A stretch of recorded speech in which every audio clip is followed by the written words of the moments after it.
वंदे श्रील प्रभुपाद की समवेत भक्तवृंद की जय। ओम अज्ञानतिमिरन्धस्य ज्ञानाञ्जनशलाकया चक्षुरुन्मिलितं येन तस्मै श्रीगुरुवे नमः।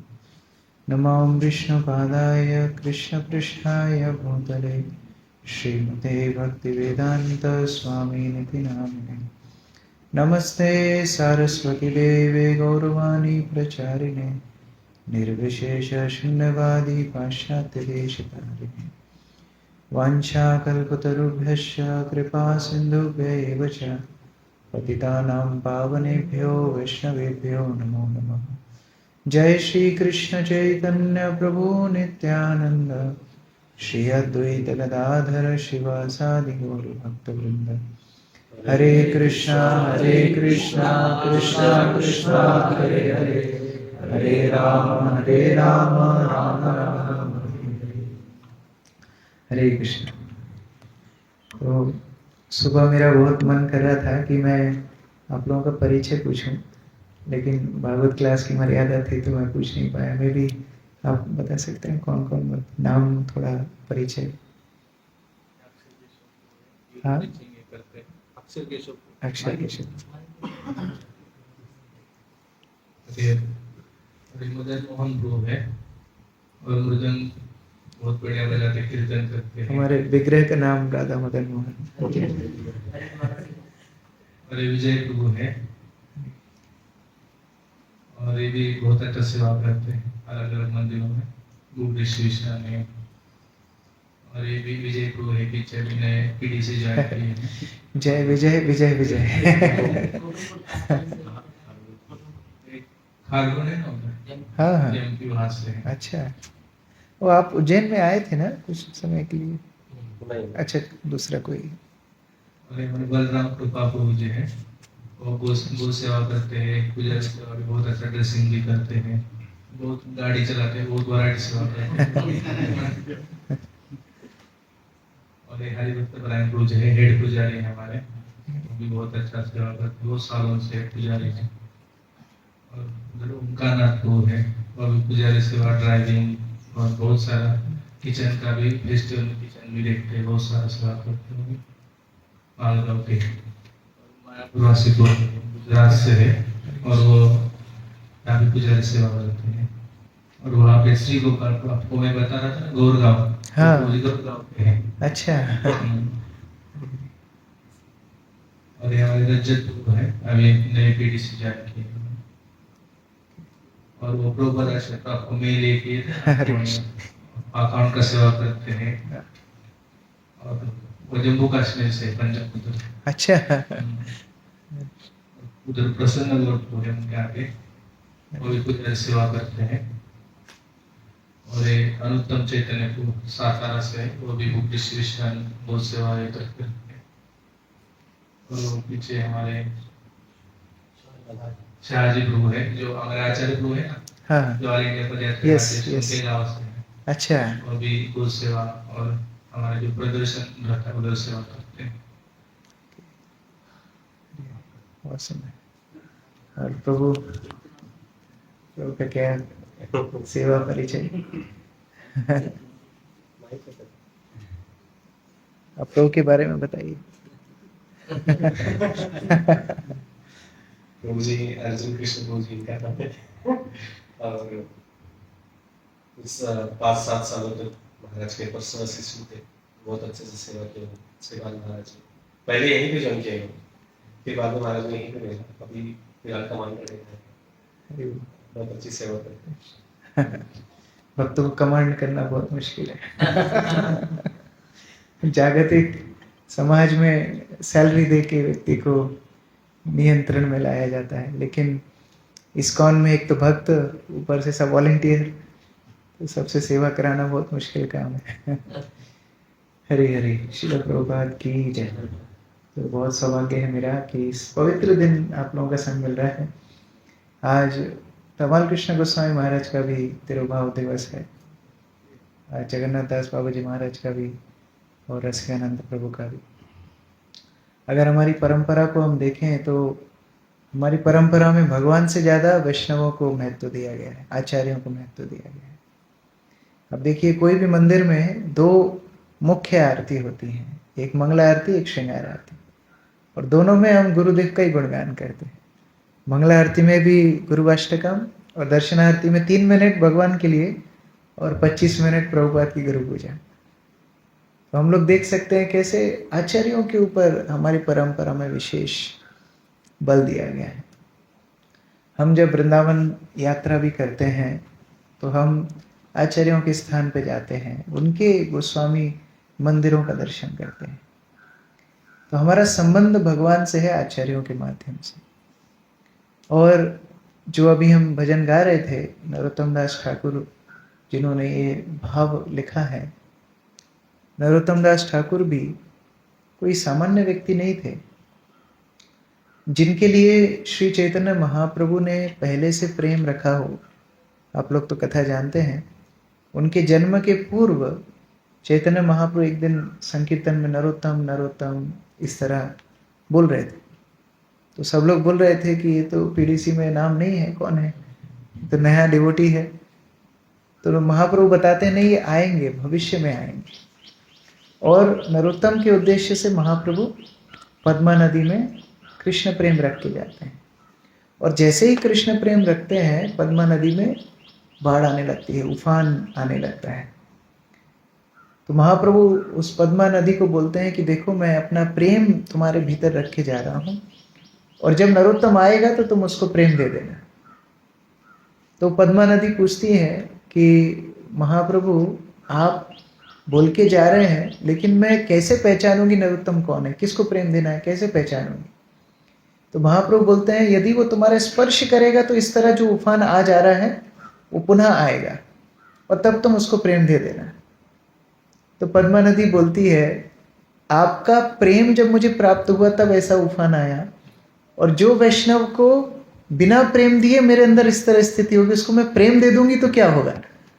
वो नरोत्तम दास ठाकुर है, साक्षात राधा कृष्ण का दर्शन किया वृंदावन धाम में, सेवा करते थे कुंज में।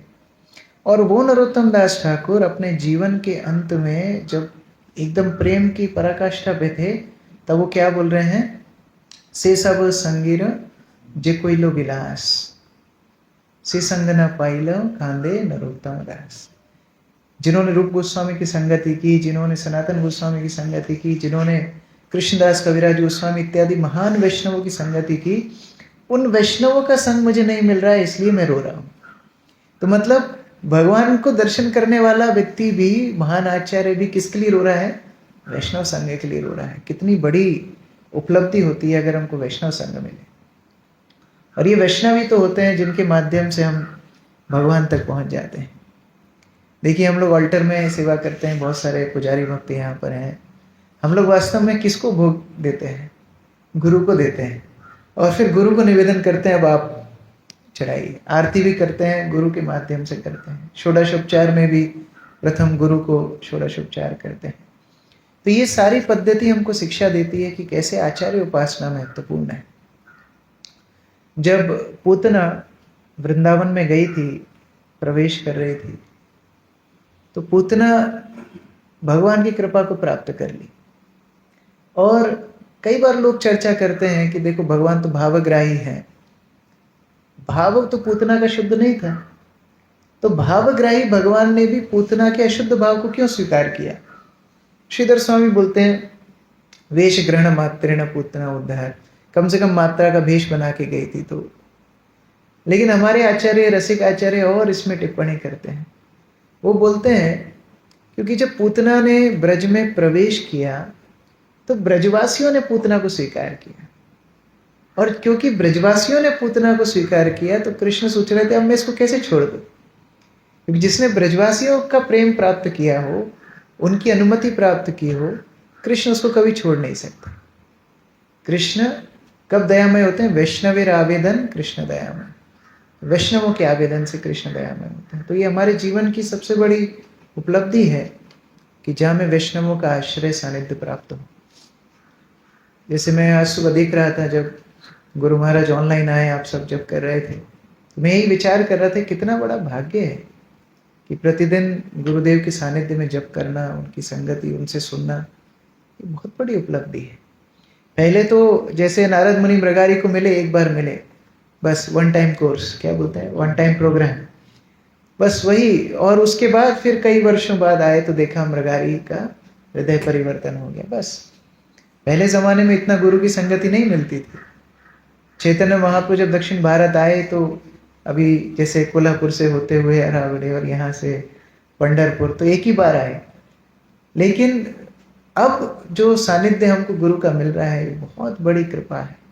हमको बस उसको ग्रहण करना है, क्योंकि ये जितने प्रभुपाद के शिष्य हैं ये साधारण नहीं। प्रभुपाद स्वयं बोला करते थे कि ये मेरे सारे शिष्यों को मेरे गुरु महाराज ने भेजा है, और प्रमाण भी है। आज हम इतना प्रचार करते हैं, इतने फेस्टिवल करते हैं, इतना प्रसाद, टैंकर भर के हमने लोगों को चरणामृत पिला दिया, ट्रक भर के पनीर खिला दिया, फिर भी हम एक भी प्रभुपाद शिष्य जैसा भक्त कहाँ बना पाए। आज इतने बड़े बड़े उदाहरण प्रभुपाद के शिष्यों का हम देखते हैं, कितने डेडिकेटेड, 50-50, 60-60 सालों से प्रचार किए जा रहे हैं, अपने शरीर का ध्यान नहीं, कोई लालसा ही नहीं। कैसे ऐसा संभव होता है? क्योंकि वास्तव में ये प्रभुपाद के नित्य पार्षद हैं। क्योंकि जैसे ही प्रभुपाद ने इस्कॉन शुरू किया, ये सब जहाँ जहाँ थे वहाँ से उठ के आ गए। कोई अमेरिका से, कोई यूरोप से, कोई महाराष्ट्र से, कोई अलग अलग स्थानों से, सब जा करके प्रभुपाद के साथ मिल गए और उन्होंने प्रभुपाद के संदेश को आगे बढ़ाया। आगे जाके कुछ वर्षों बाद या कुछ सदियों बाद लोग तरसेंगे उनके बारे में सुनने के लिए जिन्होंने प्रभुपाद को सेवा की। प्रभुपाद के विषय में तो सुनना चाहेंगे ही, लेकिन जिन्होंने प्रभुपाद को सानिध्य किया है, जिन्होंने उनको सेवा की है, जिन्होंने उनके साथ इस्कॉन की शुरुआत की है, उनके बारे में ढूंढेंगे लोग, सुनना चाहेंगे, पढ़ना चाहेंगे। ये इतिहास के साक्षी हम बने हैं। बहुत बड़ा सौभाग्य है कि हमने उनको देखा है जिन्होंने प्रभुपाद को देखा है। आगे जाके लोग किताबें पढ़ेंगे, लेकिन अब हम प्रत्यक्ष उन लोगों से उनका अनुभव सुनते हैं। ये बहुत बड़ी संपदा है। तो ऐसा ही कुछ सौभाग्य हमारे जीवन में भी आया था। मुझे प्रभु जी ने टॉपिक भेजा था कि श्री श्रीमद् भक्ति चारू स्वामी महाराज के बारे में कुछ बताना है। तो योग्यता तो कुछ है नहीं, हम लोग तो बहुत छोटे थे उस समय पर, 12-13 साल के थे जब मंदिर का उद्घाटन हुआ था उज्जैन में। तो घर थोड़ा दूर था, बीच बीच में जाते थे, और बच्चों के ऊपर सामान्यतः ज़्यादा प्रेम होता ही है, कोई भी सन्यासी हो, गुरु हो, वरिष्ठ भक्त हो। तो हम लोग छोटे छोटे जब जाते थे तो गुरु महाराज हम लोग को प्रेम देते थे, कभी नाम पूछे, कभी माला पहनाते थे, इस तरह। मुझे याद है जब प्रथम बार मैंने गुरु महाराज को देखा था तो मंदिर में दर्शन कर रहे थे, और शुद्ध भक्त के बारे में कई बार सुना है, पढ़ा है, लेकिन पहली बार जब देखा तो एक आकर्षण होता है। और जब उन्होंने कीर्तन किया, राधिका स्तव मुनिंद्र वृंद वंदिते, तो कीर्तन से ही इतना हृदय आकर्षित हो गया। तो अगले दिन क्या हुआ, कुछ भक्त वहाँ पर हाउस प्रोग्राम करते थे, तो उन्होंने मुझे बोला कि हमारे हाउस प्रोग्राम में आप चलो। तो मैंने बोला कि गुरु महाराज तो कीर्तन करेंगे रात में। मैं 13 साल का था। तो वो माता जी मुझे बताती हैं कि विरह में सेवा क्या होती, सर्विस एंड सेपरेशन। वो बोलती हैं, अरे आप क्या गुरु महाराज की संगति करते हो, गुरु महाराज की सेवा करो। मैं 13 साल का बच्चा, मुझे क्या समझ में आएगा। बोलते नहीं नहीं, ये सेवा करना ज़्यादा जरूरी है, कीर्तन छोड़ दो। और वो मुझे ले गई उस प्रोग्राम में। तो मैं चला गया और वहाँ थोड़ा बहुत जो भी कार्यक्रम हुआ, रात में वापस आया तो बड़ा दुखी था कि अरे 2-3 दिन के लिए हम उज्जैन आए और उसमें भी गुरु महाराज का संग छूट गया। ये विरह में सेवा जो भी हो अच्छी तो नहीं लगी ज़्यादा। तो आए, फिर अगले दिन सुबह भागवतम क्लास गुरु महाराज दे रहे थे और ध्रुव चरित्र का वर्णन था।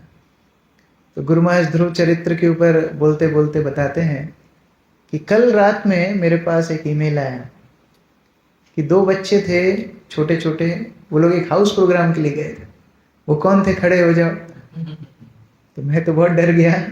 तो हमारे प्रेसिडेंट उस टाइम पे भक्ति प्रेम महाराज थे, उनका नाम गंगा नारायण प्रभु था। तो उन्होंने बोला ये गुरु महाराज ये दोनों बच्चे थे। तब पहले परिचय गुरु महाराज से मेरा हुआ। गुरु महाराज बोले कि बहुत अच्छा इस तरह प्रचार करते रहना। मैं 13 साल का था। तो उस समय जो नाम पूछे, उसके बाद 6-8 महीने बीत गए। गुरु महाराज बाहर विदेशों में गए प्रचार करने, बहुत जगह गए। हम लोग भी गांव में चले गए थे, हमारे वहाँ पढ़ाई वगैरह। फिर सुना रथ यात्रा में गुरु महाराज आने वाले, तो हम लोग भी गए उज्जैन में। और उज्जैन जाके जब गुरु महाराज को मिले, मतलब दूर से ही गुरु महाराज बुलाते हैं और नाम लेकर के बुलाते हैं। मैं सोच रहा था 8 महीने पूरा दुनिया भ्रमण करके आए हैं, एक बच्चे का नाम याद है। तो ये एक प्रेम का लक्षण होता है। माँ के अपने बच्चों को भी भूलती है। हम लोग कई बार इस तरह मन में भाव आता है ना, गुरु महाराज हमको याद रखते होंगे कि नहीं, दीक्षा तो हो गई, पता है कि नहीं सेवा कर रहे हैं हम लोग। लेकिन गुरु सब शिष्यों को जानते हैं, ये परमात्मा उनके हृदय में प्रेरणा देते हैं। तो नाम लेकर के बुलाए और बोलते हैं कि इसी तरह प्रवचन देते रहना, प्रचार करना। मैं जहाँ भी गया मैं सब जगह बता रहा था कि हमारे उज्जैन में 13 साल के बच्चे भी भागवत क्लास देते हैं। इस तरह प्रेरणा दे के शुरुआत हुई। और छुट्टियां जब भी होती तो मैं आता था गुरु महाराज की सेवा करने के लिए। सेवा क्या, थोड़ा आसपास में। तो जब पढ़ाई पूरी हुई तो मैं पूना में पढ़ाई करता था। तो वहाँ पर गुरु महाराज, लास्ट ईयर मेरा फाइनल ईयर चल रहा था, तब आए और मुझे प्रश्न पूछे। बोलते हैं तुमको भक्त बनना है या कैरियर बनाना है?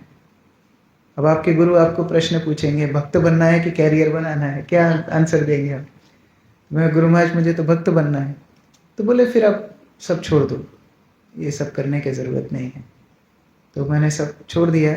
नौकरी मेरी लगी थी, लेकिन एक दिन मैं नौकरी के लिए गया जस्ट देखने के लिए, बस वही मेरा एक्सपीरियंस है, जॉब एक्सपीरियंस।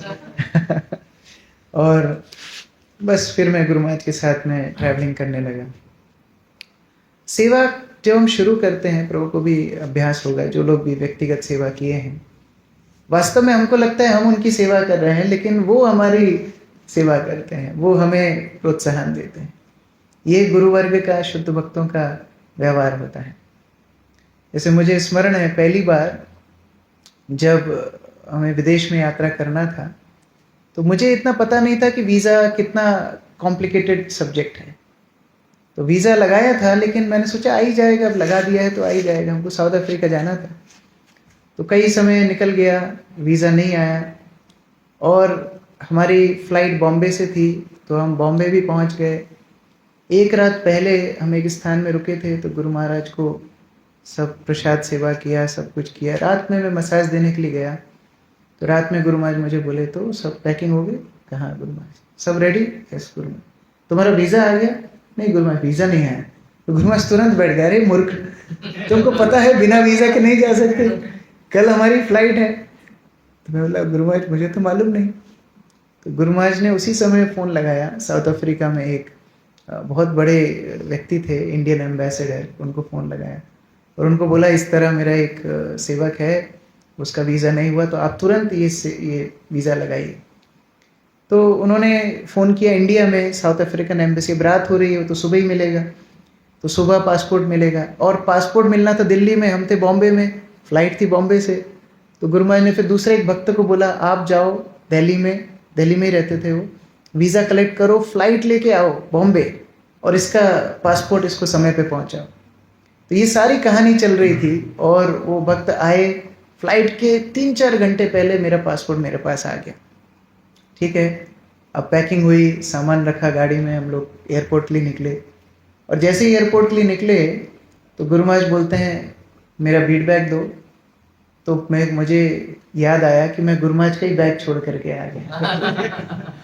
गुरु महाराज बोलते हैं, अरे मैं तुम्हारा पासपोर्ट मंगाया तो मेरा पासपोर्ट सब कुछ छोड़ के आ गया। ठीक है, हम लोग जब फिर वापस गए, फिर गुरु महाराज का बैग लिया, एयरपोर्ट गए। फिर मुझे एयरपोर्ट में भी कुछ ज्ञान नहीं था, मैं तो छोटे गांव से हूँ, ज़्यादा बड़ा कोई ये नहीं है। तो गुरु महाराज के साथ में जा रहा था, मुझे कोई ज्ञान नहीं है कि कैसे व्यवहार करना है, क्या करना है। गुरु महाराज सारा इमिग्रेशन, लगेज सब वही डील कर रहे हैं। हम लोग दुबई पहुंच गए। एक्चुअली फ़्लाइट में क्या हुआ, क्योंकि मैं पहली बार इतनी बड़ी फ़्लाइट में बैठा था, ये डबल डेकर फ़्लाइट थी और बहुत आलीशान उसका सब बनावट थी और स्क्रीन भी थी। तो मैं उसमें एक्सप्लोर कर रहा था, कुछ देख रहा था, कौन कौन सी वीडियोज़ हैं, कौन कौन से एयर शोज़ हैं, वो सब देख रहा था। और फ्लाइट में चढ़ने के पहले गुरु महाराज ने मुझसे जस्ट पूछा था तुम्हारा सीट नंबर क्या है। मैंने टिकट में देख के बताया, मेरे को खुद को भी याद नहीं था। तो जब मैं इस तरह सब वीडियो वगैरह देख रहा था, थोड़ी देर बाद मुझे लगा कोई बगल में खड़ा है। मैंने ऐसे देखा तो गुरु महाराज बगल में खड़े थे। मैं बहुत डर गया, हेडफोन नीचे उतारा, गुरु महाराज बोले सब ठीक है? कहा गुरु महाराज। इतनी ग्लानि हुई कि इतना मेहनत करके मुझे लेके आए, मेरा पासपोर्ट किया सब, मैं यहाँ पर ही वीडियोस देख रहा हूँ, कर्मी वीडियोस देख रहा हूँ। बहुत ग्लानि महसूस हुई। हम लोग दुबई पहुँचे और मुझे वो ग्लानि अंदर से खाई जा रही थी कि मैंने गुरु महाराज का एक दीक्षित भक्त हूँ, ऐसा मुझे नहीं करना चाहिए था, बड़ा बुरा मुझे लग रहा था। तो हम लोग दुबई में पहुँच के एक टैक्सी में बैठे, तो शॉफर सर्विस जो एयरलाइन की सर्विस थी, तो उसमें बैठे और वो जो ड्राइवर था वो हमको लेके जा रहा था एक जिस भक्त के घर में हम रहने वाले थे। तो जब वो लेके गया और हम लोग रुके, अब वो ड्राइवर गुरु महाराज को पूछता है कि आपका बेटा है क्या? मैंने सर पकड़ लिया, बाप रे बाप, अभी फ्लाइट में जो हुआ है उसके बाद तो गुरु महाराज पता नहीं क्या बोलेंगे। मैं तो गुरु महाराज की आंखें भी नहीं मिला पा रहा था। तो गुरु महाराज बोलते हैं हाँ ये मेरा बेटा है। और वो वचन सुन के इतने प्रेरणा मिली कि हम लोग चाहे कितने ही नीच हो, कितने ही पतित हो, गुरु हमेशा स्वीकार करते हैं। पहुँचे दुबई से हम लोग फिर आगे निकले, तो भक्तों ने ना कुछ प्रसाद पैक करके दिया था। एक डब्बे में गुरु महाराज का प्रसाद, एक डब्बे में मेरा प्रसाद। और जाते समय गुरु महाराज मुझे बोलते हैं एक काम करो, दोनों डब्बे मेरे बैग में रख दो। प्रसाद क्या एक बहुत गंभीर विषय है। कोई भी भक्त हो, स्पेशली इस्कॉन में हम लोग बाहर नहीं खा पाते हैं, तो प्रसाद साथ में रहना आवश्यक है।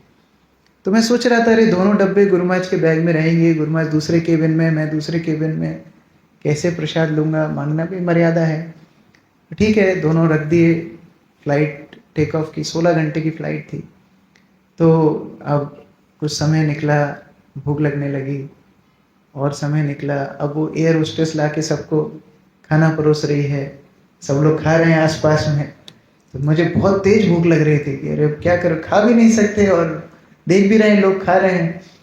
फिर सबका खाना पीना हो गया, फिर वो एयर होस्टेस सबके प्लेट उठा रही है। तो बड़ा लग रहा था कि अब क्या करें, फंस गए, अब तो 16 घंटे फास्टिंग ही करना पड़ेगा। तो उतने में जब पूरा सबका हो गया, साफ सफाई सब हो गई, तो फिर एयर होस्टेस एक फर्स्ट क्लास केबिन से आई। ऐसी बड़ी सी ट्रे थी, उसके ऊपर ऐसे ट्रांसपेरेंट डोम कवर था और सुंदर कटलरी में प्रसाद था, और वो लेकर के आ रही थी। तो सब देख रहे थे केबिन में, वो दृश्य याद है अभी भी। सारे लोग मुड़ के देख रहे थे, ये कौन है विशेष व्यक्ति जिसके लिए ये स्पेशल ट्रीटमेंट मिल रहा है, मतलब फर्स्ट क्लास केबिन का ट्रीटमेंट मिल रहा है। और वो आके एकदम मेरे सीट के पास में खड़ी हुई, बोलती आपके पिताजी के लिए, पिताजी ने आपके लिए प्रसाद भेजा है। तो मैं देख के दंग रह गया। मैं जब लिया तो वो एकदम गरम गरम था, प्रसाद लिया। जब हम फ्लाइट से उतरे तो मैं दौड़ के गया गुरु महाराज के पास। वो पहले निकल गए थे, मैं बाद में निकला। मैं दौड़ के गया उनके पास। गुरु महाराज मुस्कुरा के बोलते हैं क्यों, प्रसाद कैसा था? गुरु महाराज बहुत अच्छा था। गुरु महाराज बताते हैं देखो मैंने इसलिए दोनों डब्बे मेरे पास रखवाए थे क्योंकि मेरे केबिन में प्रसाद गर्म करने की व्यवस्था थी, और मैं तुम्हें गरम गरम प्रसाद देना चाहता था, ठंडा नहीं देना चाहता। तो मैं विचार कर रहा था कि कैसे एक वैष्णव का हृदय होता है कि साथ में व्यक्ति जा रहा है, सामान्यतः कोई बॉस होगा, उसके साथ उसका असिस्टेंट होगा तो पूरा निचोड़ लेगा उसको, लेकिन यहाँ वो बॉस और सेवक का संबंध नहीं है, यहाँ एक गुरु और शिष्य का संबंध है, जो प्रेम का संबंध है। इस तरह हमारी सेवाएं शुरू हुई। फिर हम प्रचार के लिए अलग अलग जगह गुरु महाराज के साथ जाते थे। एक दिन केप टाउन में हम लोग थे और गुरु महाराज ने एक बहुत अच्छा सेमिनार दिया। उस सेमिनार में लोकल लोग आए थे, बहुत वाइट्स, ब्लैक्स, बहुत सारे लोकल लोग आए थे, मतलब जो भारतीय मूल के नहीं हैं। और बहुत अच्छा उनने प्रश्न उत्तर पूछे, बहुत सक्सेसफुल प्रोग्राम हुआ। तो हम लोग जब वहाँ से लौट रहे थे प्रोग्राम से, जहाँ हमारा रहने का आवास था वहाँ पर, तो बहुत हम लोग खुश थे कि आज का प्रोग्राम बहुत सक्सेसफुल हो। विदेशों में प्रचार करना बहुत कठिन होता है। तो जब हम लौटे तो रात में बहुत देर तक डिनर करने के बाद भी डाइनिंग टेबल पे सब बैठे रहे, गुरु महाराज जी वहीं थे, और हम सब गुणगान कर रहे थे कि गुरु महाराज कितना अच्छा प्रवचन था, ये क्वेश्चन भी बहुत अच्छा, और ये भी, और प्रसाद भी, और ऐसे सब लोग भक्त लोग बोल रहे थे। बहुत माहौल बहुत अच्छा था। उसी के बीच में एक भक्त यूके से थे, वो बोलते हैं गुरु महाराज आप इतने सालों से प्रचार कर रहे हो, भ्रमण कर रहे हो, प्रभुपाद की सेवा कर रहे हो, हम चाहते हैं कि आपको एक यूएन से एक विशेष अवार्ड दिया जाए, और ये अवार्ड होगा कि आपने पूरे विश्व के शांति के लिए, विश्व के लिए कितना कुछ योगदान किया है, तो यूनाइटेड नेशंस आपको अवार्ड देगा, ऐसा प्रस्ताव उन्होंने दिया। तो जैसे ही बोले तो गुरु महाराज बोलते हैं कि अच्छा ऐसी बात है, तो एक काम करो, पहले चेक करो कि क्या ये अवार्ड ऐसे किसी व्यक्ति को दिया जा सकता है जिसने शरीर छोड़ दिया हो। तो भक्त एकदम घबरा गया, उसने सोचा ही नहीं था ऐसा। तो उसने गूगल करके देखा, हाँ ये अवार्ड संभव है। तो गुरु महाराज बोलते हैं ठीक है, फिर ये अवार्ड दिया जाना चाहिए प्रभुपाद को, क्योंकि अगर प्रभुपाद ना होते तो हम सब लोग कैसे प्रचार करते। तो तुरंत हमको समझ में आया कि यद्यपि हम गुरु महाराज का गुणगान कर रहे थे, लेकिन उनके मन में प्रभुपाद का गुणगान चल रहा है। फिर रात का समय हुआ, उसी दिन हम गुरु महाराज का मसाज करने के लिए रूम में गया, तो मैंने लाइट वाइट बंद की, फिर मसाज देने के लिए गया था। तो गुरु महाराज बोलते हैं, अपने आप से बोले कि पता है जब प्रभुपाद अफ्रीका आए थे तो प्रभुपाद बड़े नाराज हुए थे, क्योंकि ब्रह्मानंद प्रभु बहुत सारे भारतीय मूल के लोगों को प्रभुपाद से मिलवाने आए। तो प्रभुपाद उस समय बोले थे कि क्या मैं अफ्रीका भारतीयों से मिलने आया हूँ? अफ्रीकन कहाँ है, लोकल लोग कहाँ हैं? तो आज जो ये प्रोग्राम हुआ है, मेरा विश्वास है प्रभुपाद बहुत खुश होंगे, क्योंकि अफ्रीकन मूल के लोग आकर के प्रोग्राम को अटेंड करते हैं। तो इससे ये चेतना समझ में आती है कि किस तरह प्रभुपाद के लिए उनकी चेतना एकदम रमी हुई थी। हम लोग गुरु महाराज के प्रणाम मंत्र में उनको बोलते हैं प्रभुपाद गतः प्राण, जैसे कृष्ण गीता में बोलते हैं मत चित्ता मत गतः प्राण, और सामान्यतः भौतिक लोग होते हैं अन्नगत प्राण, अन्न नहीं होगा तो प्राण चले जाएंगे। इसी तरह हम बोलते प्रभुपाद गत प्राण, प्रभुपाद नहीं होंगे तो उनके प्राण नहीं रहेंगे। हम लोग जब माला भी लेके जाते थे उनके लिए, तो माला पिनाने जैसे हम जाते थे तो पहले वो मुड़ के देखते थे प्रभुपाद की माला कैसी है। यदि प्रभुपाद की माला थोड़ी सरल है और ये ज़्यादा गॉर्जियस है तो तुरंत उठ के जाते थे, माला प्रभुपाद को पहना देते थे।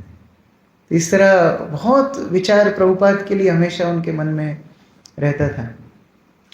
एक बार तिरुभाव दिवस था प्रभुपाद का मायापुर में, और गुरु महाराज प्रोग्राम के लिए जा रहे थे प्रभुपाद की पुष्प समाधि पे। तो एक भक्त ने उनको पूछा कि गुरु महाराज इतने साल, मतलब इतना समय आपने प्रभुपाद की सेवा की, अंतिम दिनों में पूरा समय ही आप थे, तो क्या प्रभुपाद का कोई वस्तु आपके पास है? जनरली सेवक लोग कुछ ना कुछ रख लेते हैं, कुछ मोजा हो, कुछ आपने भी रखी होगी, कुछ चादर हो, कुछ ना कुछ जूता हो। तो उन्होंने पूछा कि कुछ प्रभुपाद का आपके पास है, कुछ अवशेष या कुछ इस्तेमाल के महाप्रसादी? तो गुरु महाराज बोलते हैं हाँ, मेरे हृदय में प्रभुपाद उनकी सारी सामग्री के साथ हमेशा लॉक करके मैंने रखा। एक और समय ऐसी ही बात हुई थी, पूना में एक भक्त हैं परशुराम प्रभु, अगर आप लोग जानते हो। उनकी पुत्री थी मोहिनी, 16-17 साल की बच्ची थी, बहुत, अभी तो देह त्याग कर दिया। तो बहुत प्रचार किया उसने, और ये 16-17 साल की बच्ची, इसको ना तमाल कृष्ण महाराज से बड़ी आसक्ति हो गई, और कभी देखा नहीं तमाल कृष्ण महाराज को, कभी मिली नहीं, लेकिन सुन के पढ़ के बहुत आसक्ति तमाल कृष्ण महाराज से हो गई। तो परिवार से जिद की, और इनको ये डिसीज हो गया था इसको कि नीचे से इनका शरीर धीरे धीरे धीरे इनएक्टिव हो रहा था। तो यहाँ तक, पैर तक तो हो ही गया था, और ऊपर फिर उनकी तभी मृत्यु हो गई, कुछ देह त्याग हो गया 2 साल पहले। तो ये जो कन्या थी, ये अपने माता पिता को बोलती है कि आप ना मुझे मायापुर लेके जाओ, तमाल कृष्ण महाराज की समाधि वहाँ पर है, मुझे पता नहीं कितने समय में जीवित रहूँगी। तो परशुराम प्रभु, श्यामंगी माता जी, उनके माता पिता, उनको मायापुर लेके गए। काफ़ी समय वो मायापुर में रही, तमाल कृष्ण महाराज की समाधि पे जाके रोती थी, बहुत इच्छा उनकी थी, तमाल कृष्ण महाराज को मिल नहीं पाए, इस तरह दुख था। तो एक दिन उनके माता पिता उनको गुरु महाराज से मिलवाने के लिए लाए। तो जब मिलवाने के लिए लाए तो गुरु महाराज बहुत, उस समय जीबीसी चेयरमैन भी थे, काफ़ी मीटिंग्स वगैरह, वो उसके बीच में उन्होंने समय निकाला, उनसे बात कर रहे थे। तो उनको बोलते हैं कि आप क्यों दुखी हो? तो वो बोलती है कि देखिए, तमाल कृष्ण महाराज से मैं मिल नहीं पाई, मुझे उनकी संगत करना है, मुझे उनसे मिलना है। तो गुरु महाराज उनको बताते हैं, देखो ये आध्यात्मिक संबंध है, वो आज भी तुमसे बात कर सकते हैं, तुम सुनने योग्य नहीं हो, तुम सुन नहीं पा रही हो, वो तो बोल रहे हैं, तो तुम्हें अपना संबंध उस तरह बनाना है। तो वो समझ नहीं पा रही थी, बहुत गुरु माँ ने समझाया। फिर अंत में गुरु माँ ने उनको बहुत सुंदर बात बोली। उन्होंने बोला, देखो एक बार बिल्वमंगल ठाकुर जब वृंदावन में थे तो कृष्ण उनको प्राय हाथ पकड़ के वृंदावन का दर्शन कराया करते थे, क्योंकि उनकी आंख नहीं थी। एक दिन वो समझ गए कि ये कृष्ण है, तो वो पकड़ने लगे उनको, तो कृष्ण हाथ छुड़ा करके चले गए। तो तब वो बोलते हैं कि देखो तुम हाथ छुड़ा करके जा रहे हो, ये तुम्हारा सामर्थ्य है, लेकिन वास्तविक सामर्थ्य मैं तब मानूंगा जब तुम मेरे हृदय से निकल जाओगे। वहां तो मैंने तुमको लॉक करके रखा है, वहां से तुम नहीं जा सकते। तो गुरु महाराज उनको बताते हैं कि उसी तरह क्या तुम ये कल्पना कर सकती हो कि प्रभुपाद को अप्रकट हुए इतने वर्ष हो गए, इतने दशक हो गए, और हम प्रभुपाद के शिष्य कैसे अभी तक ये उत्साह को बनाए हुए हैं? क्योंकि हमने हृदय में प्रभुपाद को पकड़ के रखा है।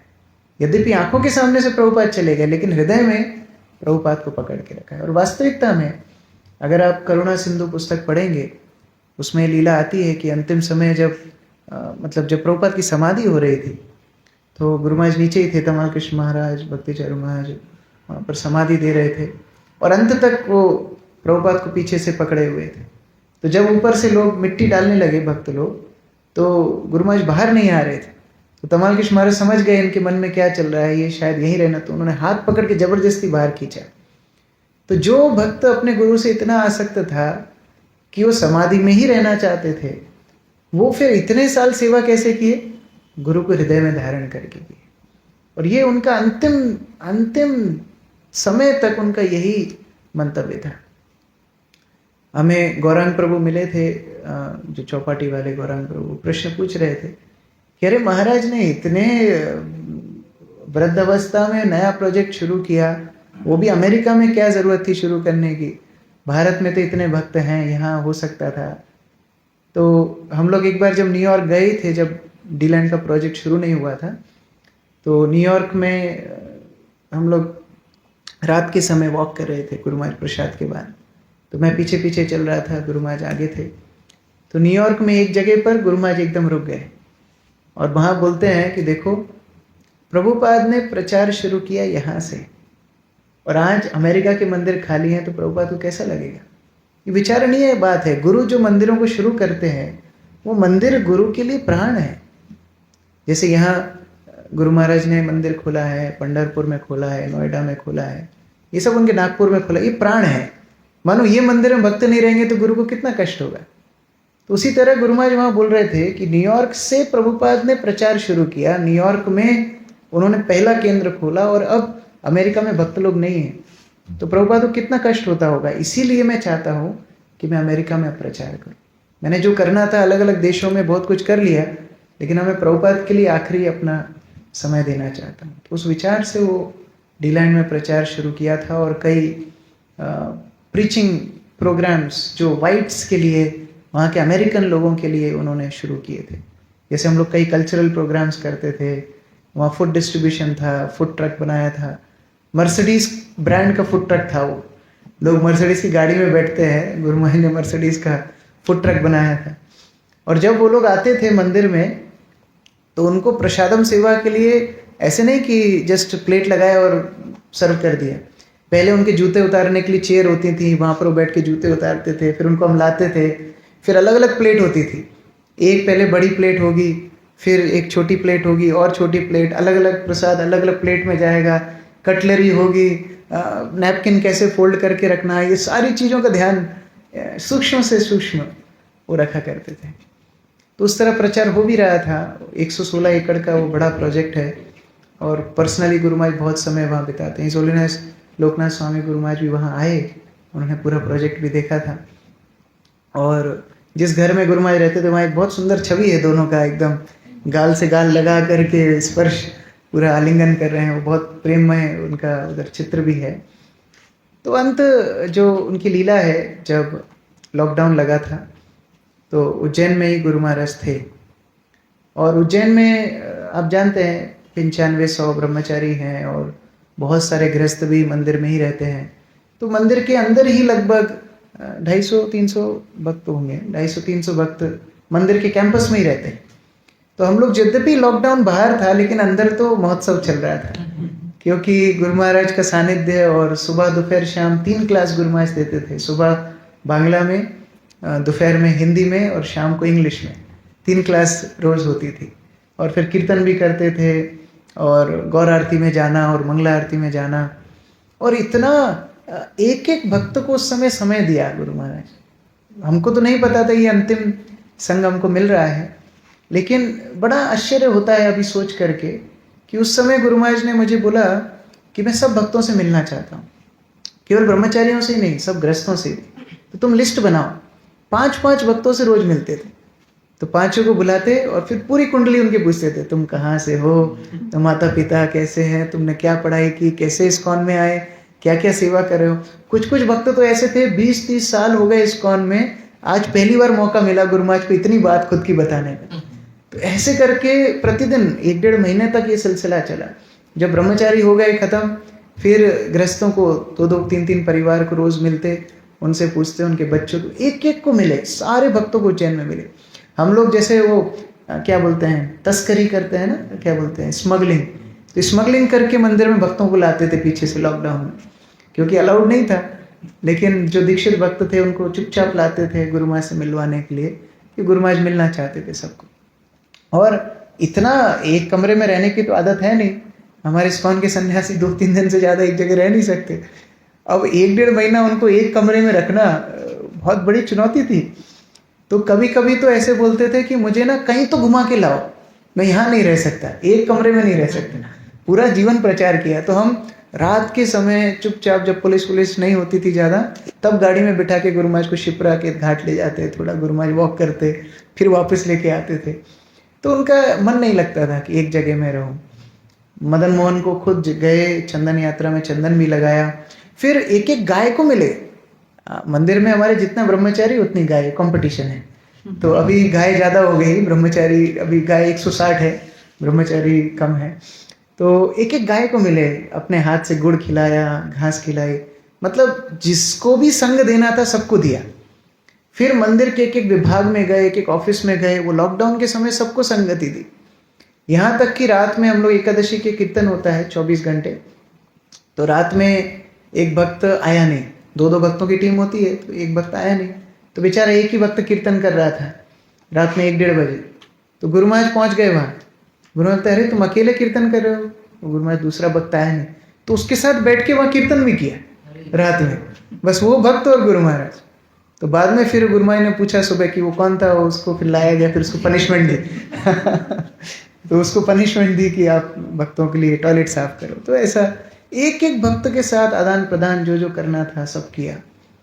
फिर डीलैंड में, वहाँ अमेरिका में इतना रिजिड लॉकडाउन नहीं था, तो वहाँ पर हमारे जो भक्त थे वो फर्स्ट रिस्पॉन्डर्स को फूड डिस्ट्रीब्यूशन कर रहे थे। फर्स्ट रिस्पॉन्डर्स में डॉक्टर्स आते हैं और जो एयर हॉस्पिटल का स्टाफ है, फायर ब्रिगेड है, पुलिस है, जो लोगों को काम करना ही है, वो लोग घर में नहीं बैठ सकते, वो लोग फर्स्ट रिस्पॉन्डर्स। तो उनको प्रसाद वितरण हमारे भक्त लोग कर रहे थे और गुरु महाराज यहाँ से उनको प्रेरणा दे रहे थे।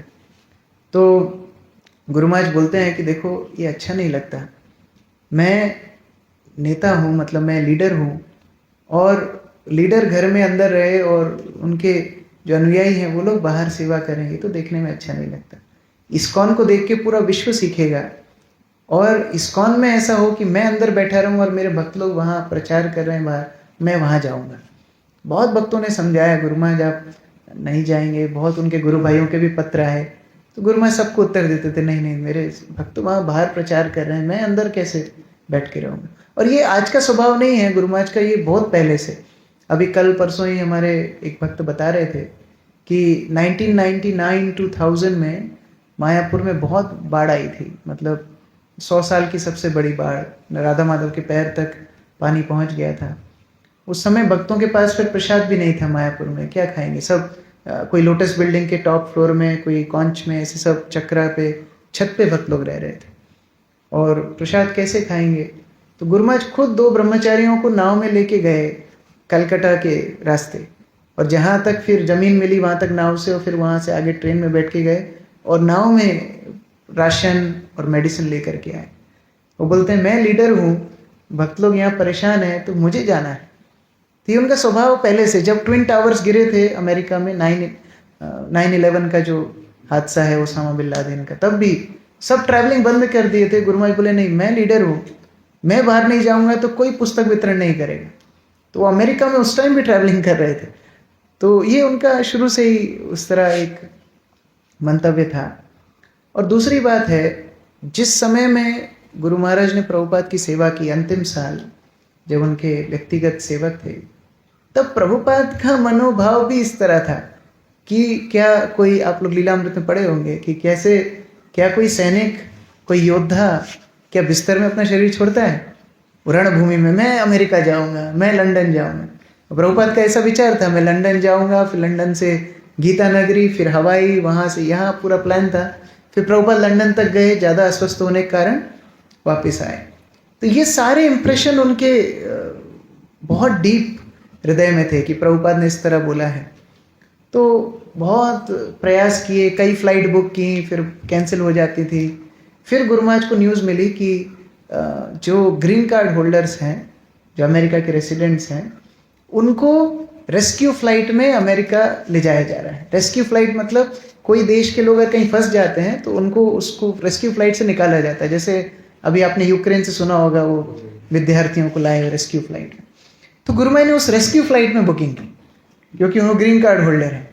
और वो रेस्क्यू फ्लाइट में बुक करके गुरु महाराज ने निश्चय कर लिया कि हम जाएंगे।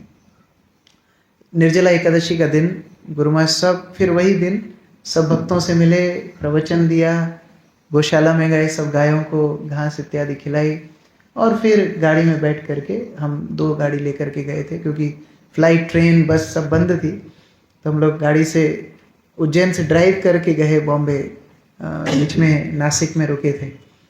और रास्ते में गुरु महाराज बोलते हैं कई उपदेश गुरु महाराज दे रहे थे, कई डिक्टेशन दिए, जितने पेंडिंग ईमेल्स थे सबका डिक्टेशन कंप्लीट कर दिया। फिर बोलते हैं कि एक स्थान में हम पहुंचे, एक सिटी में, तो गुरु महाराज पूछ रहे थे, भक्ति प्रेम महाराज भी गाड़ी में थे, तो गुरु महाराज उनको पूछते हैं कि ये शहर में प्रचार कैसा चल रहा है।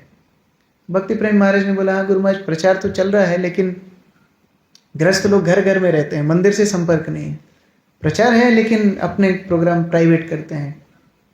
तो गुरु महाराज बोले, देखो तुम लोग ऐसा काम कभी मत करना आगे जिससे मेरा नाम खराब हो। जब भी रहोगे मंदिर के संपर्क में रह के इस्कॉन के आश्रय में प्रचार करना। तो ये सारे उपदेश गुरु महाराज इसे गाड़ी में दे रहे थे। हम लोग पहुँचे बॉम्बे, और उस दिन जब पहुँचे तो नेक्स्ट दिन, जिस दिन फ्लाइट थी, गुरु महाराज की संन्यास तिथि भी थी। स्नान यात्रा के दिन प्रभुपाद ने उनको संन्यास दिया था। तो संन्यास तिथि 43rd संन्यास एनिवर्सरी थी। तो हम लोगों ने उसका केक भी काटा, गुरु महाराज ने क्लास भी दी, ऑनलाइन उसका ब्रॉडकास्ट भी हुआ। और फिर जब केक काट रहे थे, सब भक्त लोग केक खा रहे थे, तो मैं भी बैठ के खा रहा था। तो गुरु महाराज आए, गुरु महाराज बोलते हैं कि कृष्ण किशोर मैं रेस्ट करने जा रहा हूँ। तो इसका मतलब है कि गुरु महाराज को मसाज देना है, ऐसा हमारा साइकोलॉजी था। तो गुरु महाराज अंदर गए, तो मैं केक रख के अंदर गया। तो गुरु महाराज नहीं नहीं, मैं तुम्हें बुला नहीं रहा था, मैं बस ये बोल रहा था मैं रेस्ट करने जा रहा हूँ, तुम केक खाओ। तो उस दिन फिर गुरु महाराज गए फ्लाइट में, हम लोग उज्जैन वापस आ गए। फिर वहाँ जाके गुरु महाराज ने फ़ोन भी किया कई बार। हम लोगों ने एक मंदिर से लोन भी लिया था कुछ प्रोजेक्ट के लिए। तो गुरु महाराज फ़ोन पे बोलते हैं कि वो लोन पूरा कर दो। तो बोला एकदम अर्जेंसी क्या है? गुरु महाराज नहीं, वो लोन चुका दो। ठीक है। तो जो जो समस्याएं थी, हमारी कुछ ट्रस्ट थी जिसमें गुरु महाराज डायरेक्टर थे। तो गुरु महाराज ने क्या किया, खुद को हटा करके बाकी भक्तों को ऐड कर दिया। अब ये सारी चीज़ें हो रही थी लेकिन हमें समझ में नहीं आ रहा था हो क्या रहा है। तो लीगल सारे मैटर्स गुरु महाराज ने पहले ही अपने आप को हटा के दूसरों को ऐड कर दिया। अच्छा, जाने के पहले गुरु महाराज मुझे बोलते हैं कि मुझे इंश्योरेंस करवाना है। अब पूरा जीवन इंश्योरेंस नहीं कराया था, ये एकदम लास्ट। तो मैंने कुछ 2-3 प्लान ढूंढे, एक सिल्वर, एक गोल्ड, प्लैटिनम। तो गुरु महाराज बोलते हैं कि प्लैटिनम वाला लो। उनका गुरु महाराज बहुत महंगा है, सस्ता वाला ले लेते हैं। नहीं नहीं, प्लैटिनम वाला इंश्योरेंस लो। तो मैंने ले लिया। और आप लोग जान करके आश्चर्य होगा कि गुरु महाराज 18 दिन हॉस्पिटल में रहे, और अमेरिका में ट्रीटमेंट बहुत महंगा है। हमने 1 भी रुपया मंदिर से नहीं लगा। वो गुरु महाराज जो इंश्योरेंस करा के गए थे उससे सब कवर। तो जितना कुछ वो कर रहे थे हमको समझ में नहीं आ रहा था ये क्या हो रहा है, लेकिन उनका कुछ और उद्देश्य था, उनका कुछ और प्लान था। तो जब अमेरिका पहुँचे तो वहाँ थोड़ा अस्वस्थ हो गए, तो भी फिर क्लास दे रहे थे, प्रचार कर ही रहे थे। फिर जब एकदम ब्रेथलेसनेस होने लगी, ब्रीथिंग जाने लगी, तो फिर हॉस्पिटल में गुरु महाराज गए। और कई बार जब वो प्रवचन देते थे तो वो ये बोलते थे हमको कि यदि मेरी कुछ ऐसी स्थिति होगी जहाँ मैं बेहोश हो जाऊँ या कुछ भी ऐसा हो तो मुझे हॉस्पिटल मत लेके जाना। ऐसा गुरु महाराज हमको बहुत बार बोले थे पहले। बोले मेरे अंदर कोई सुई नहीं लगाना, कभी इस तरह आदेश दिया था। तो हॉस्पिटल जब वो गए, खुद से ही गए, तो डॉक्टर ने बोला आपको वेंटिलेटर लगाना पड़ेगा, नहीं तो 4 घंटे के अंदर आप देह त्याग कर देंगे। तो उस टाइम पे गुरु महाराज ने जीबीसी को फोन लगाया। आप सोचिए, अभी हम सब मंदिर में रहते हैं और दिन रात हम सुनते हैं अथॉरिटी को मानना चाहिए, अथॉरिटी। जब जान पे आती है तभी कोई अथॉरिटी याद नहीं आती है। यहाँ एक गुरु सन्यासी प्रभुपाद के शिष्य पूरे विश्व में जिनको इतना प्रेम सब करते हैं, वो अपने जीवन में इतनी क्रिटिकल सिचुएशन में जीबीसी को फोन लगा रहे हैं। बोलते हैं आप डिसीजन लीजिए, मुझे क्या करना चाहिए। फिर वहाँ के जो जीबीसी थे शेषा प्रभु, उन्होंने जीबीसी का एक ईसी होता है जो मेन 3 लोग होते हैं, रामाई महाराज थे उस समय पर, उनको अप्रोच किया। फिर उन्होंने डिसीजन करके बोला नहीं महाराज आप वेंटिलेटर लगाइए। तो जो गुरु महाराज हमेशा हमको ये बोलते थे सुई भी नहीं लगाना, वो जीबीसी के आदेश में वेंटिलेटर ले ली। तो ये शिक्षा है। हम कई बार गुरु महाराज हमारे बोलते थे प्रवचन में कि प्रभुपाद से उन्होंने 3 मुख्य शिक्षाएं ली अंतिम 1 साल प्रभुपाद को सेवा करने में। एक, कुछ भी हो जाए इस्कॉन नहीं छोड़ना, no matter whatever happens never leave ISKCON. तो हम लोग को जब दीक्षा मिली तो 4 नियम 16 माला के साथ गुरु महाराज हमको ये प्रण भी दिलवाते थे कि प्रतिज्ञा करो इस्कॉन कभी नहीं छोड़ोगे। तो हम सब ने वो प्रतिज्ञा की गुरु महाराज के सामने कि इस्कॉन कभी नहीं छोड़ेंगे। दूसरा शिक्षा प्रभुपाद से गुरु महाराज ने ली, GBC is ultimate managing authority. तो जो भी हो सकता है कभी आपको लगे जीबीसी गलत डिसीजन दे रही है या ऐसा नहीं, ऐसा होना चाहिए, लेकिन फिर भी संस्था को एक साथ रखने के लिए एक सिस्टम को मानना जरूरी है। और तीसरा, your love will be shown by how you cooperate with each other, कि आप आपस में कैसे एक दूसरे को सहयोग करते हो। तो मैं कई बार देखता था कि कई स्थानों में हम जाते थे, कहीं विवाद होता था तो गुरु महाराज फिर वहाँ नहीं जाते थे। अगर उनके जाने से कहीं किस समस्या है नहीं जाते थे। और जहाँ कोई जिम्मेदारी नहीं लेने वाला होता था वहाँ गुरु महाराज कूद जाते थे कि हाँ मैं अभी हूँ। जैसे ब्रुकलिन मंदिर चला गया था इस्कॉन के हाथों से, फिर गुरु महाराज वहाँ जाके उसको बचाए। वो पूरा कहानी बहुत लंबा है। न्यू मायापुर, बहुत सारे ऐसे मंदिर हैं, लॉन्ग आइलैंड, न्यूयॉर्क में। तो गुरु महाराज जाके उन स्थानों को बचाते और फिर वहाँ के लोकल जीबीसी के हाथ में उनको दे देते। ऐसा नहीं कि वहाँ के फिर जीबीसी भी बन गए, ऐसा नहीं। तो ये सहयोग का भावना, ये तीनों शिक्षा प्रभुपाद से उन्होंने ली थी।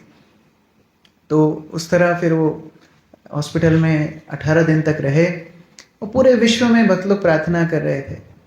श्री चैतन्य महाप्रभु की लीला में हम देखते हैं कि महाप्रभु को जब पूछा गया कि भक्त कौन है, तो महाप्रभु क्या उत्तर देते हैं, जिसके मुख से एक बार कृष्ण का नाम निकला है वो भक्त है। फिर दोबारा पूछा गया कि अच्छा फिर भक्त में इससे श्रेष्ठ कौन है, तो महाप्रभु क्या बोलते हैं, जो निरंतर कृष्ण का नाम ले वो श्रेष्ठ भक्त है। फिर महाप्रभु को पूछा गया श्रेष्ठतम भक्त कौन है। श्रेष्ठतम भक्त कौन है, जिसके माध्यम से दूसरा भक्त नाम लेने लगे, जिसको देख करके, जिसका चिंतन मात्र से दूसरा नाम लेने लगे, ये सर्वोत्तम भक्त है। और हमने देखा किस तरह गुरु महाराज जितने दिन हॉस्पिटल में थे पूरा विश्व हरिनाम कर रहा था। ये उत्तम कोटि के वैष्णव का लक्षण है। और केवल इस्कॉन भक्ति नहीं, मैं सचिव था तो मेरे पास सारे ईमेल्स आते थे। हम लोग ऋत्विक्स के साथ हमारा कैसा संबंध है, वहाँ बेंगलोर मंदिर, ऋत्विक मंदिर में नरसिंहदेव का अभिषेक हो रहा था और वो लोग भी प्रार्थना कर रहे थे। रामकृष्ण मिशन में कैसा, प्रभुपाद तो क्या क्या बोले, मुर्गी मिशन और ये मिशन और वो मिशन, रामकृष्ण मिशन में भी प्रार्थना हो रही है। यहाँ शंकराचार्य, वहाँ बद्रीनाथ, यहाँ पुरी, सब जगह पे, क्योंकि ये महान वैष्णव का एक चरित्र है, पूरे विश्व को हरिनाम में बांध दिया। हम लोग जब बहुत ज़्यादा अंत में जब क्रिटिकल हेल्थ हो गई थी तो कुछ वरिष्ठ इस्कॉन के सन्यासियों के साथ हमारी मीटिंग हुई कि करना क्या है आगे अगर कुछ होता है तो उस मीटिंग में एक सन्यासी बताते हैं, प्रभुपाद के शिष्य भक्ति विद्यापूर्ण महाराज, वो बोलते हैं ये आप लोग ये जो सब प्रार्थना कर रहे हो ना, ये मत सोचो कि आप अपने गुरु के लिए कर रहे हो, ये आप अपने लिए कर रहे हो, उनको ज़रूरत नहीं है आपकी, उनके साथ तो प्रभुपाद है। सन्यास जब कोई व्यक्ति लेता है तो सन्यास के साथ ही उसका अंत्येष्टि हो जाता है, उसका जीवन अब खत्म, वो केवल कृष्ण के लिए जीता है। तो आप जितना कुछ जप प्रार्थना यज्ञ होम जो कुछ कर रहे हो वो आपके लिए कर रहे हो, आपको उनकी ज़रूरत है, उनको आपकी ज़रूरत नहीं है। तो ये बात बड़ी हमको झटका लगा ये सुन के कि हम तो सोच रहे थे अरे हम गुरु महाराज के स्वास्थ्य के लिए प्रार्थना कर रहे हैं, लेकिन उल्टा गुरु महाराज हमसे जप करवा रहे हैं। तो पूरे विश्व में उस तरह, और मुझे नहीं लगता कि विश्व में ऐसा दोबारा पल आएगा कि सब लोग अपने घरों में लॉकडाउन में बैठे होंगे और एकमात्र केंद्र एक भक्त के ऊपर होगा कि उसके उद्देश्य से हमको जप करना चाहिए। कई प्रभुपाद के शिष्य उज्जैन आए, उन्होंने बोला प्रभुपाद के समय में भी हमें तो कई दिन बाद पता पड़ा कि प्रभुपाद चले गए। जैसे जयप्रदा स्वामी महाराज को अखबार में पढ़ा उन्होंने कि प्रभुपाद का निधन हो गया, क्योंकि उस टाइम पे इतनी टेक्नोलॉजी एडवांस नहीं थी। यहाँ तो घर घर में मंदिर मंदिर में सब भक्त गुरु महाराज के उद्देश्य से कीर्तन कर रहे थे, बहुत बड़ी बात है। रामानुजाचार्य भी जब वरदराज से प्रश्न पूछते हैं कांची पूर्णा के माध्यम से, तो वरदराज उनको वही बोलते हैं, अगर मेरा भक्त कोमा में रहे, व्याधि में रहे, किसी भी स्थिति में रहे, उसको मेरा चिंतन करने की आवश्यकता नहीं, मैं उसका चिंतन करता हूँ। तो उस तरह 18 दिन तक ये लीला चली। फिर गुरु महाराज ने अपना देह त्याग किया। तो ये भी चर्चाएं चल रही थी कि अभी क्या होगा, लेकिन आप आश्चर्य देखिए, कोविड के समय, कोरोना के समय, जहाँ कोई व्यक्ति अगर अपना शरीर हॉस्पिटल में छोड़े तो रिश्तेदार मिल भी नहीं सकते, देख भी नहीं सकते, लेकिन ऐसे समय में फ्लोरिडा की गवर्नमेंट पास करती है, अमेरिका की इंटरनेशनल एम्बेसीज पास करती हैं, यहाँ हमारी सेंट्रल गवर्नमेंट पास करती है और बंगाल की गवर्नमेंट भी पास करती है कि हम गुरु महाराज का बपू ला सकते हैं। तो 9 दिन लगे टोटल। 4 जुलाई 2020 को गुरु महाराज ने सनातन गोस्वामी के तिरुभाव तिथि के दिन अपना शरीर छोड़ा और 9 दिन का समय लगा गुरु महाराज के बपू को यहाँ तक मायापुर तक लाने के लिए। तो हम लोग वहाँ थे और चर्चा ये चल रही थी कि देखो सरकार का नियम है, क्योंकि सरकार ने कुछ कंडीशंस दी थी, तो उसमें एक कंडीशन ये थी कि कोई भी जो भी इनके स्पर्श करेगा वो 50 से ऊपर का नहीं होना चाहिए, डायबिटिक नहीं होना चाहिए, फिर कोई बड़े पदवी पे नहीं होना चाहिए। ऐसा बहुत सारा सरकार से ये आया था। तो जब वो नोटिस आया तो अब विचार हो रहा था कि समाधि में जाएगा कौन। तो अब सारे सन्यासी कट, क्योंकि पदवी पे हैं, टेम्पल प्रेसिडेंट्स कट, 50 से ऊपर वाले भक्त कट, डायबिटीज़ वाले, बीपी वाले सब कट। तो हम जो छोटे मोटे सब सेवक थे, हमको जिम्मेदारी दी, तो मेरा नंबर भी लगा और हमको विशेष पूरा इंस्ट्रक्शन, वहाँ पर सब वरिष्ठ भक्त थे लेकिन स्पर्श करने के लिए। तो उन्होंने बोला कि देखो सरकार का नियम तो पालन करना पड़ेगा, क्योंकि वो इतने मुश्किल से आए हैं। तो उन्होंने हमको बोला कि देखो ये करना है, ये करना है, पूरा प्रोसीजर समझाया और बोलते हैं कि अगर आप में से कोई रोता हुआ दिखा तो आपको उसी टाइम बाहर कर देंगे, क्योंकि ये पूरी जो क्रिया है ये करने के लिए थोड़ा सा स्टेबिलिटी चाहिए। तो ठीक है, हम लोग तैयार थे, लेकिन हमारे मन में ये बात चल रही थी कि 9 दिन हो गए हैं। अभी कोई सामान्य व्यक्ति शरीर छोड़ता है, 9 घंटे बाद क्या होता है हम लोग जानते हैं। 9 दिन हो गए हैं, क्या होगा, कैसा होगा, उनका दिल बैठा जा रहा था। और गुरु महाराज तो आप लोग देखे ही हैं कितने सौम्य, उनका बोलना, उनका चलना, उनका कीर्तन, सब कुछ बड़ा सौम्य, सॉफ्ट। तो जब फाइनली गुरु महाराज को वैन में आए और पूरा प्रदक्षिणा मंदिर का, नृसिंह देव का, जयपता का महाराज ने ऊपर से आरती की, सब कुछ हुआ। फिर जहाँ समाधि होने वाली थी वहाँ पर आए तो हम लोग बड़े डरे हुए थे कि क्या होगा। तो वो जो पूरा जो बॉक्स था उसके साथ में हम गए और जैसे ही खोला हम आश्चर्यचकित रह गए। एकदम जैसे मानो पहले जैसे चमक है वैसे सेम चमक है, जैसे रेस्ट कर रहे हो। कोई चिन्ह ही नहीं है कि शरीर छूट गया है और 9 दिन हो गए। और फिर आयोजन ऐसा किया गया था कि समाधि लेटा के देंगे कि 9 दिन हो गए हैं, अभी तो कुछ भी मूवमेंट करना मुश्किल होगा। तो जब गुरु महाराज को हम लोग वस्त्र बदल रहे थे, मैंने सॉक्स निकाले, चरण को स्पर्श किया तो एकदम सॉफ्ट, एकदम जैसा मक्खन जैसा, एकदम सॉफ्ट। तो मुझे याद है जब भक्ति स्वरूप दामोदर महाराज ने शरीर छोड़ा था 2008 में, गुरु महाराज उज्जैन में प्रवचन दे रहे थे, तो गुरु महाराज ने बताया था कि भक्ति स्वरूप दामोदर महाराज का शरीर एकदम सॉफ्ट था। और गुरु महाराज उस प्रवचन में बोलते हैं, क्योंकि उन्हीं ने समाधि दी थी भक्ति स्वरूप दामोदर महाराज को, बताते हैं कि शुद्ध भक्त का शरीर अकड़ता नहीं है, क्योंकि यमराज जब आते हैं, यमराज के आने से शरीर अकड़ता है, मतलब यमदूतों के आने से, क्योंकि जीवात्मा शरीर को पकड़ने की कोशिश करती है। लेकिन शुद्ध भक्त के लिए तो कृष्ण आते हैं या विष्णुदूत आते हैं, तो ऐसी अवस्था में उनका शरीर एकदम सौम्य रहेगा, सॉफ्ट रहेगा। तो ये गुरु महाराज ने स्वयं ने अपने प्रवचन में बताया था 2008 में। तो जैसे ही हमने उनके चरणों को स्पर्श किया, एकदम सॉफ्ट, पूरा शरीर सॉफ्ट। तो वहाँ प्रीतिवर्धन महाराज थे, मायापुर में अभी भी रहते हैं, वो और दयाराम प्रभु दोनों बोलते हैं कि आप एक काम करो, आप बिठाने का कोशिश करो। कोशिश किया हमने, तो बिठाया, तो गुरु महाराज पद्मासन में बैठ गए, और बिल्कुल पद्मासन में बिल्कुल हमने लेटा के समाधि देने का अरेंजमेंट किया था, लेकिन फिर आसन लगाया और बैठा के गुरु महाराज प्रभुपाद की समाधि की तरफ दर्शन कर रहे हैं और उस तरह बिठाया। फिर कई भक्त कई चीज़ें लेकर के आए थे, विग्रहों की पोशाकें और अलग अलग तीर्थों की रज और महाप्रसाद, और वो सब गुरु महाराज के ऊपर जब चढ़ाया, इतना सुंदर उनका श्रृंगार हुआ।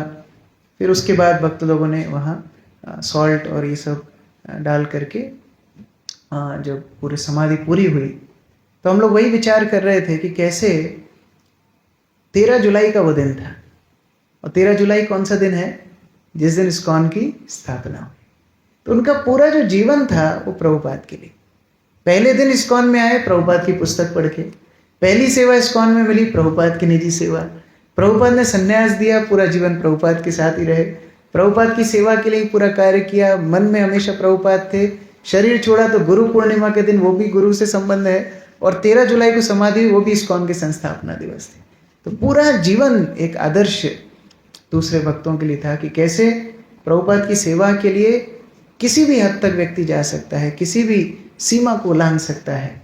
ये उन्होंने अपने जीवन से आदर्श सिखाया।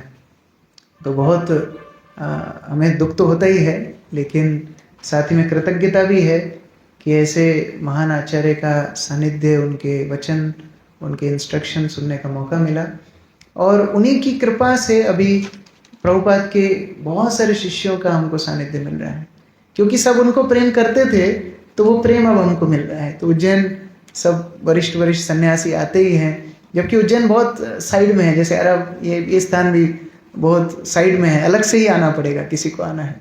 तो उसी तरह उज्जैन भी एक्सक्लूसिव आना पड़ेगा। ऐसा नहीं कि बॉम्बे दिल्ली का जैसा होता है ना, फ्लाइट लेना है तो चलो अब जुहू मंदिर हो के आते हैं या पारसारथी जाते हैं। उज्जैन आना है तो अलग से ही आना पड़ेगा। फिर भी प्रतिवर्ष लगभग 30 से 35 प्रॉपर डिसाइपल उज्जैन आते हैं, और सब एक ही बात बोलते हैं, भक्तिचारू महाराज हमारे बेस्ट फ्रेंड थे। हम तो सोचते हैं कैसे इतने बेस्ट फ्रेंड कैसे हो सकते हैं, लेकिन उनका इतना प्रीतिमय संबंध था सभी भक्तों के साथ। उन्होंने ये शिक्षा दी कि कैसे भक्त समाज में रहना चाहिए। जननिवास को हमको बोल रहे थे कि जब भक्तिचारू महाराज इस्कॉन में इतने लीडरशिप में नहीं थे, तब सन्यासी की डेफिनेशन ही अलग थी। सन्यासी मतलब एकदम डंडा पकड़ेगा, नाक पे मक्खी भी नहीं बैठने देगा, एकदम मतलब स्ट्रिक्ट। तो जब गुरु महाराज ने प्रचार करना शुरू किया तो मॉन्ट्रियल गए थे, कनाडा, और वहाँ के भक्तों ने सुना कि भारत से प्रभुपाद के सन्यास दिए हुए सन्यासी आ रहे हैं। तो भक्त लोग बड़े डर गए, वो सब नीचे खड़े वेलकम करने के लिए, तो बहुत सहमे हुए थे कि अब कुछ गलती ना हो जाए, डांट पड़ेगी, क्या होगा। तो गुरु महाराज आए, भक्तों से मिलने के बाद वेलकम कर सीधा किचन में चले गए। भक्त लोग लगा अरे लग रहा है हमारी किचन स्टैंडर्ड चेक करने के लिए गए, अभी हमको डांट पड़ेगी, और वहाँ जाके कुकिंग करने लगे। तो भक्त लोगों को शौक लगा, कल्चर शौक, कि अच्छा सन्यासी भी कुकिंग करते हैं क्या? हाँ करते हैं, और सबको बिठा के परोस के खिलाया। तो ये उनका प्रेममय संबंध था, बड़ों से नहीं, साथ वालों से, छोटों से। मायापुर में तो हर दिन वहाँ भंडारा चलता था गुरु महाराज के क्वार्टर्स में, हर दिन 50, 60, 100 कितने ही भक्तों को गुरु महाराज प्रसाद अपने हाथ से परोस के खिलाते थे। और प्रभुपाद के शिष्य मंदिर में गुरु महाराज को मिलते थे, उनके गुरु भाई तो पूछते थे अरे हमको बुलाया नहीं आपने बहुत दिन से, क्या बात है? बाकी लोगों को बुलाया? गुरु बोलते हाँ आपका नंबर भी है। तो ऐसे करके रोज़ बहुत सारे भक्त आते, वहाँ प्रसाद होता। जो वैष्णव लीलाएं हम चैतन्य चरितामृत में देखते हैं महाप्रभु के अनुयायियों के बीच में, वो प्रेममय संबंध हम गुरु महाराज के चरित्र में देखते थे, जो आज हम भजन में भी गा रहे थे। जे अनिलो प्रेम धन करुणा प्रचुर, जो प्रेम का धन जिन्होंने लाए, ऐसे महान आचार्य अभी कहाँ हैं। तो उनकी सानिध्य, उनकी संगति हम उनके आदर्श उदाहरण में, उनके निर्देशों में प्राप्त करें, और अभी जो प्रभुपाद के शिष्य पृथ्वी पे उपस्थित हैं, जितना ज़्यादा संग हम ले सकते हैं उतना लेना है। ये संग दोबारा मिलेगा नहीं। लोकनाथ स्वामी महाराज जब उज्जैन आए तो उन्होंने बोला था कि देखो 10 साल के अंदर सारे प्रभुपाद के शिष्य चले जाएंगे, तो आप लोग जितना सानिध्य ले सकते हो उतना लो। तो हम लोग बहुत कृतज्ञ हैं महाराज के भी। मेरा व्यक्तिगत एक अनुभव है, मैं लास्ट बता के बस ख़त्म करने वाला हूँ। मैं एक दिन बहुत दुख में था, मुझे गुरु महाराज का बहुत स्मरण हो रहा था। तो हमारे उज्जैन में हमने एक पुष्प समाधि बनाई है, तो मैं उस पुष्प समाधि के सामने बैठ के जप कर रहा था। मैं 4:30 पे घर से आया, कमरे से आया, लेकिन मैं मंदिर नहीं गया, मैं वहाँ समाधि के सामने जप करने लगा। और मैं मन ही मन सोच रहा था, गुरु महाराज आप हमको अकेला छोड़ के चले गए, हम लोग तो अभी बहुत मैच्योर भी नहीं हैं, बड़े भी नहीं हैं, छोटे हैं, तो आप क्यों हमको छोड़ के चले गए अकेले। तो मैं इस तरह विचार कर ही रहा था। मैंने आंखें खोली तो वो पुष्प समाधि जो है उससे टिक के लोकनाथ स्वामी महाराज बैठे थे। मैंने कहा ये क्या हुआ। तो महाराज बोलते हैं आज मैं यहाँ से जपा टॉप दूंगा। आपको याद होगा एक दिन वहाँ से जपा टॉप दिया था, समाधि पे टिक करके बैठे थे। तो मेरे मन में ऐसा आया कि देखिए, यद्यपि हमारे गुरु महाराज अप्रकट हैं, लेकिन उनके गुरु भाइयों के माध्यम से हमको उनका प्रेम मिल रहा है। और ये वो बोला भी करते थे कि इस्कॉन एक परिवार है जहाँ आपके चाचा हैं, ताऊ हैं, भाई लोग हैं, फिर कजिन भी हैं, सब हैं, तो आप कभी अकेले नहीं हो। ये पूरा परिवार आपको हमेशा संरक्षित करेगा। तो वो भावना हमको अभी प्रभुपाद के शिष्यों से मिलती है। तो ज़्यादा से ज़्यादा जितना फ़ायदा उठा सकते हैं उतना ये संगति का फ़ायदा उठाइए, सेवा कीजिए, क्योंकि यही धरोहर आगे जाके हमारी खजाना बनेगी हमारी भक्ति का। हरे कृष्ण। जय श्री श्रीमद् भक्तिचार्य स्वामी गुरु महाराज की जय, लोकनाथ स्वामी गुरु महाराज की जय, श्रील प्रभुपाद की जय, समवेत भक्तवृंद की जय, निताय गौर प्रेमानंदे। हरे कृष्ण। बहुत बहुत धन्यवाद। मुझे पता नहीं कितना समय हुआ, 15 मिनट ज़्यादा ले लिए मैंने। आप कुछ बोलना चाहते हैं कोई? एनीथिंग? आपको कैसे मौका मिला महाराज? मुझे मौका, मतलब मैंने ऐसा कुछ प्रयास नहीं किया, गुरु महाराज खुद ही मुझे सेवा में लगा है। मेरी पहली सेवा गुरु महाराज ने मुझे बोला कि तुम प्रसाद सेवा करो, जब मैं स्कूल में ही था। तो जब मैंने प्रसाद सेवा करने का पिज्ज़ा बना था, तो पिज्ज़ा को ऐसा उठाया और जब सर्विस किया तो उल्टा गिरा उसके। तो गुरु महाराज ने बोला ठीक है अब तुम मत करो, इनको दूसरे भक्तों को करने दो। तो वो करने लगे। तो अगले दिन गुरु महाराज लेक्चर दे के निकल रहे थे, मैं साइड में खड़ा था। गुरु महाराज मुझे बुलाया लिफ्ट के अंदर, मैं छोटा ही था, हो सकता है 18-19 साल का हूँ। तो गुरु महाराज बोलते हैं कि तुम्हें पता है मैंने तुमको क्यों सेवा से हटाया? तो मैं गुरु महाराज नहीं, बोले मैं चाहता हूँ पहले तुम सीखो फिर मेरी सेवा करो, तो आज से रोज़ आना, रोज़ आके मेरी सेवा करना। तो फिर मैं ऐसे रोज़ जाने लगा, थोड़ा प्रसाद सर्विस, छुट्टियों में ट्रैवल भी करता था। और जैसा मैं बता रहा था, पढ़ाई होने के बाद गुरु महाराज ने बोला भक्त बनना है ना कैरियर चाहिए, तो मैंने भक्त बनना है। तो फिर गुरु महाराज मुझे बोले ट्रैवलिंग करने के लिए, तो मैं ट्रैवलिंग करने, योग्यता कुछ नहीं थी, जस्ट कृपा है। और कोई कुछ संशोधन करना चाहते हैं, कुछ साक्षात्कार बताना चाहते हैं? Hare Hare, thank you very much.